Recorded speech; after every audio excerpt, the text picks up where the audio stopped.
Nous assistons à un échec de la science politique, plus exactement un échec de la culture politique. Je viens d'écouter ce matin l'esprit public qui concernait les institutions. À aucun moment on a signalé que, d'abord on ne parle plus de la cohabitation. Tous les exemples de Premier ministre qu'on a signalés, on a oublié la cohabitation. Or, la bicéphalité de la science publique permet la cohabitation. Donc là, déjà, l'argument est faussé. Pourquoi n'a-t-on pas de cohabitation actuellement? C'est la grande question.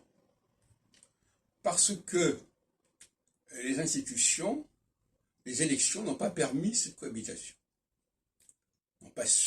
Les partis n'ont pas su s'organiser entre eux pour cohabiter, comme ça se produit notamment dans un certain nombre de pays où il y a de larges cohabitations, entre ennemis jurés même, nous dit-on.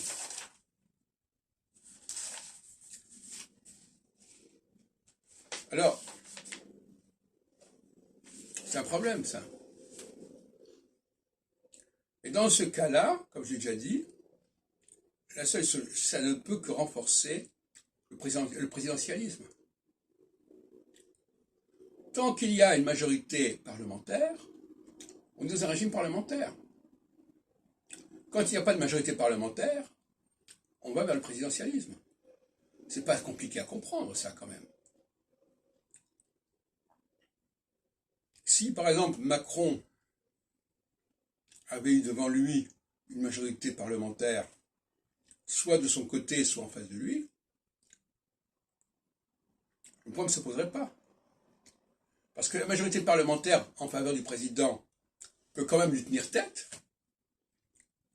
Et si c'est une majorité parlementaire qui est aussi au président, elle va encore plus lui tenir tête.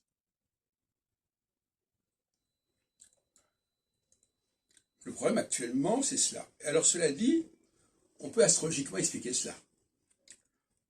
L'échec de cette formation parlementaire fait le lit d'un pouvoir présidentiel. Et inversement, il y a des périodes où le pouvoir présidentiel ne fonctionne plus, et à ce moment-là, on retombe dans un système plus parlementaire. C'est pas compliqué à comprendre.